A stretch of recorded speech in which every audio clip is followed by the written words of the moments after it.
Hey everyone, welcome to my channel myself Mousumi. আজ আমি তোমাদের সাথে আমার সারাদিনের একটা ব্লগ শেয়ার করব। তোমরা যারা যারা আমার চ্যানেলে নতুন আছো প্লিজ আমার চ্যানেলটাকে সাবস্ক্রাইব করে দিও এবং ভিডিওটাকে লাস্ট পর্যন্ত দেখে যদি তোমাদের ভালো লাগে তাহলে কিন্তু একটা লাইক, কমেন্টস অ্যান্ড শেয়ার করে দিও। আজ না আমার সকাল থেকে ভীষণ পরিমাণে তাড়া ছিল। যেহেতু আমি আজকে আমার বাবার বাড়িতে যাব, তো সেই জন্যই আমি না প্রত্যেকটা উইকেই আমার বাবার বাড়িতে যাই।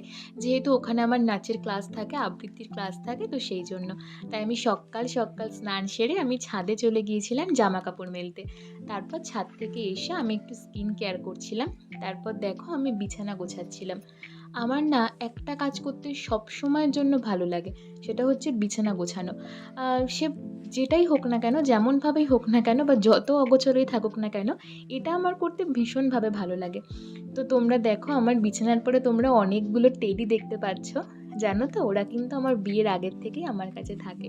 আমার যখন বিয়ে হয় তো বিয়ের পরে আমি ওদেরকে আমার বাবার বাড়ির থেকে এই বাড়িতে নিয়ে এসেছিলাম।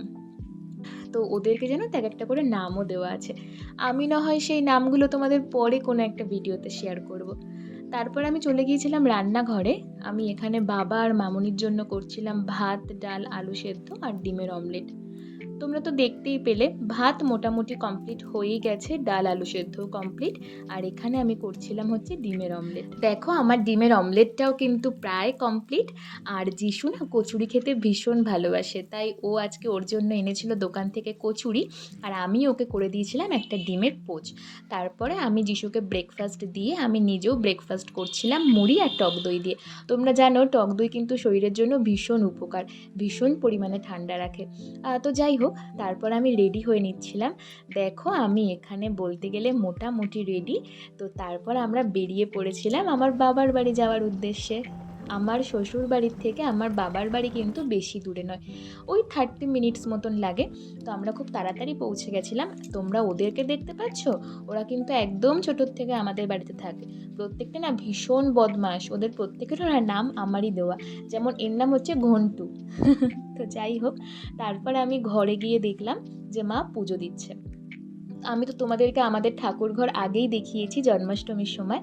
তারপর আমরা সবাই লাঞ্চ করে নিলাম। মা আজকে লাঞ্চে করেছিল ইলিশ মাছ ভাজা, ডিম সেদ্ধ, কাতলা মাছের ঝোল আর একটা তরকারি ছিল। তারপর না আমি একটু রেস্ট করছিলাম। আমি যখন সন্ধেবেলায় নিচে নামছিলাম তখন দেখলাম মা অনেক দিন পর গানের রেওয়াজ করছে। আর জানো তো মা যে গানটা করছে না, এই গানটা না আমার ভীষণ পছন্দের। তাই একটু ছোট্ট ভিডিও ক্লিপ করে তোমাদের সাথেও সেটা শেয়ার করলাম। তারপর আমি আমার জন্য, মায়ের জন্য আর যিশুর জন্য করছিলাম লিকার চা। আচ্ছা তোমাদের কার কার বলো তো আদা, দারচিনি, লবঙ্গ, এলাচ এই সমস্ত কিছু দিয়ে লিকার চাটা খেতে খুব ভালো লাগে? আমার কিন্তু এই চাটা খেতে একটা কারণেই ভালো লাগে, যখন ধরো আমার ভীষণ পরিমাণে মুড অফ থাকে, এই চাটা খেলেই না আমার মুডটা আপনা আপনি ঠিক হয়ে যায়। তবে আমি কিন্তু দুধ চা প্রেমী, সেটা তো তোমরা আমার আগের মিনি ব্লগেই দেখতে পেয়েছো। তবে জানো তো এই সন্ধেবেলা চা খাওয়ার টাইমটা না আমি এখন ভীষণ পরিমাণে মিস করি। আমার বিয়ের আগে না এই সন্ধেবেলায় আমি আর মা একসাথে বসে চা খাবোই খাবো, আর একসাথে বসে অনেকটা গল্প করব। তো যাই হোক, তারপর দেখো আমি মাকে চা দিয়ে দিলাম। আর তারপর আমি আমার আর যিশুর জন্য চা নিয়ে চলে আসলাম ওপরে। এই যে আমি এখানে বসে বসে চা খাচ্ছিলাম আর যিশুর সাথে ওই দু একটা কথা বলছিলাম আর একটু ফোন দেখছিলাম। তারপর রান্নাঘরে বসে মা আর যিশু করছিল গল্প, আর আমি রাতে ডিনারের জন্য করছিলাম ডিম কষা। আচ্ছা তোমরা কারা কারা রুটি আর ডিম কষা খেতে ভালোবাসো? আমার কিন্তু ভীষণ ভালো লাগে। তবে আমি না রুটিটা করতে পারি না, তাই রুটিটা মাই করছিল। তারপর এখানে দেখো যিশু রুটি নিয়ে মন্টুকে খাইয়ে দিচ্ছিল। জানো তো ওরা না আমাদের ভীষণ ভালোবাসে, তাই আমরা যখন এই বাড়িতে থাকি না, ওরা না আমাদের খুঁজতে খুঁজতে ওপরের ঘরে চলে আসে। আর ডিনার করার আগে আমি চুল বাঁধছিলাম। আর এখানে তোমরা দেখতেই পাচ্ছ যিশু কীরকম করছে, ওর সাথে না আমার বন্ডিংটা এইরকমই। তারপর আমি ডিনার করে নিলাম। তো ওকে, আজকের মতন সবাইকে টাটা। সবাই কিন্তু খুব ভালো থাকো আর অবশ্যই জানিও ব্লগটা কেমন লাগলো।